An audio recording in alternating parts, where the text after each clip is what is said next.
Di tengah samudera yang luas dan perairan yang dalam, tersembunyi sebuah fakta yang mungkin terlupakan oleh banyak orang. Selamat datang dalam perjalanan kami untuk mengungkap angka-angka dan fakta yang mencengangkan tentang berapa biaya yang dibutuhkan untuk menjaga armada kapal perang Amerika tetap berlayar dan siap menghadapi tantangan global.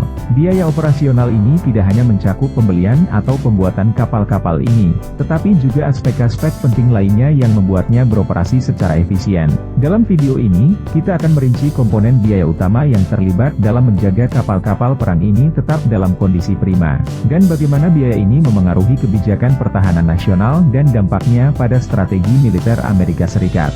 Jadi, mari kita mulai menjelajahi biaya operasional kapal perang Amerika Serikat yang mungkin tidak pernah Anda ketahui sebelumnya. Jangan lupa untuk tetap terhubung dengan kami, dan ikuti channel kami untuk menonton video-video menarik kami lainnya. Hari ini, kita akan berbicara tentang uang, khususnya dana yang digunakan oleh Angkatan Laut Amerika Serikat untuk mengoperasikan dan mendukung armadanya. Memiliki hampir 300 kapal, dan biaya tahunannya mencapai sekitar 60 miliar dolar. Meskipun angka tersebut terlihat besar, mari kita lihat dari sudut pandang yang berbeda. Tahun ini, warga Amerika menghabiskan 70 miliar dolar untuk tiket lotre, 80 miliar dolar untuk rokok, dan sekitar 100 miliar dolar untuk bir.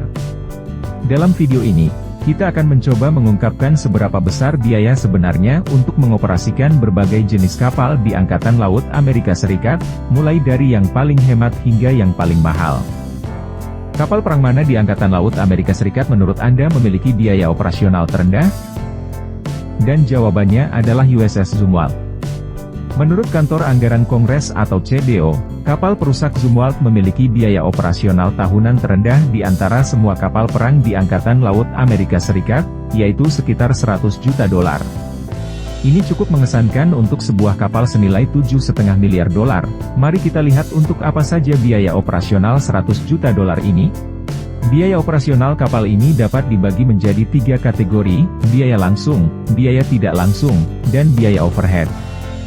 Biaya langsung mencakup hal-hal seperti gaji awak kapal, bahan bakar, persediaan, serta perbaikan dan pemeliharaan. Biaya tidak langsung mencakup pengeluaran untuk berbagai unit pendukung yang diperlukan agar unit tempur dapat berperang secara efektif, seperti pangkalan angkatan laut, fasilitas pemeliharaan, dan lainnya. Sedangkan biaya overhead mencakup unit administrasi yang membantu merekrut, melatih awak, perlengkapan kapal, pengeluaran medis, dan berbagai jenis birokrasi lainnya. Perlu diingat bahwa jumlah awak kapal aktif selalu lebih kecil daripada jumlah total personel yang ada. Hal ini karena beberapa kapal memiliki sistem awak ganda, dan sebagian besar personel berperan sebagai regu cadangan, pendukung atau bagian administratif. Mereka termasuk awak kapal meskipun mereka tidak selalu berada di atas kapal. Walaupun kapal destroyer Zumwalt memiliki awak sebanyak 180 orang, jumlah total personel yang ditugaskan ke setiap kapal adalah 500 orang. Jadi, biaya operasional tahunan sebesar 100 juta dolar itu terdiri dari biaya langsung 40 juta, biaya tidak langsung 20 juta, dan biaya overhead sekitar 40 juta dolar per masing-masing kapal. Selanjutnya, kita akan membahas kapal perang pesisir, atau Littoral Combat Ships disingkat LCS. Kelas Freedom atau LCS 1 dan kelas Independence, LCS 2. Misi dari LCS mencakup patroli di daerah pesisir, kunjungan ke pelabuhan, dan operasi anti pembajakan. Setiap kapal perang pesisir memiliki biaya operasional tahunan total sebesar 100 juta dolar, jumlah yang sama dengan kapal destroyer Zumwalt. Namun, karena kapal perang pesisir jauh lebih kecil dibandingkan dengan kapal destroyer Zumwalt, biaya operasionalnya dianggap lebih tinggi dibandingkan Zumwalt. Jumlah total personel per kapal adalah 430. Hingga tahun 2021, telah ada 21 kapal yang selesai dibangun dari kedua kelas LCS tersebut, sehingga biaya operasional armada pesisir mencapai 2,1 miliar dolar setiap tahun. Perkiraan biaya konstruksi untuk kedua kelas kapal LCS berkisar antara 350 hingga 500 juta dolar. Namun, menurut perkiraan CBO, biaya rata-rata untuk membangun dan melengkapi satu kapal kelas LCS adalah sekitar 1,3 miliar dolar. Selain itu, ada kapal penjelajah Ticonderoga, yang dilengkapi dengan 122 sel VLS dan sistem pertempuran Aegis yang kuat. Kapal ini memiliki berbagai peran, termasuk mendukung kelompok tempur kapal induk atau pasukan amfibi, serta beroperasi secara independen. Biaya rata-rata untuk membangun kapal penjelajah Ticonderoga adalah 2,4 miliar dolar. Kapal-kapal Ticonderoga ini dibangun pada tahun 1980-an dan memiliki biaya operasional tahunan total sebesar 110 juta dolar per kapal.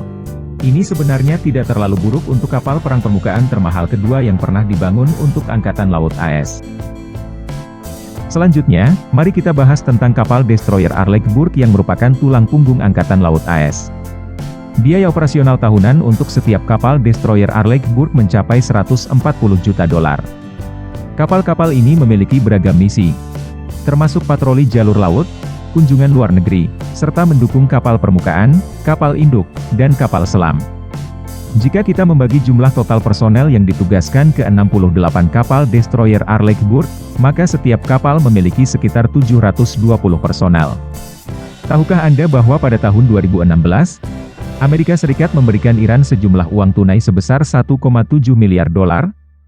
Meskipun tidak diberikan dalam bentuk kapal destroyer Arleigh Burke, jumlah tersebut setara dengan biaya membangun satu kapal destroyer Arleigh Burke.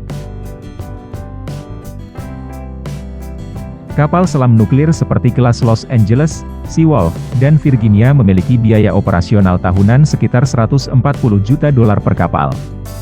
Misi mereka adalah untuk menghancurkan kapal selam dan kapal permukaan dengan torpedo dan rudal, serta menyerang target darat.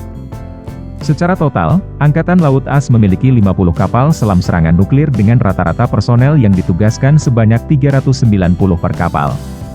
Biaya konstruksi kapal selam kelas Virginia terbaru adalah 2,8 miliar dolar, yang kebetulan sama dengan biaya penundaan Olimpiade Tokyo 2020 akibat pandemi.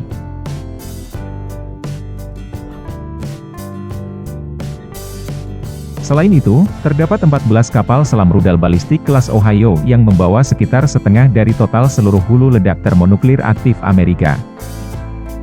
Setiap kapal selam membawa 24 rudal Trident dengan masing-masing dapat membawa hingga 8 hulu ledak nuklir. Angkatan Laut Amerika juga mengoperasikan 4 kapal selam rudal jelajah kelas Ohio dengan rata-rata 660 personel militer yang ditugaskan. Biaya tahunan untuk menjalankan setiap kapal selam ini adalah 170 juta dolar.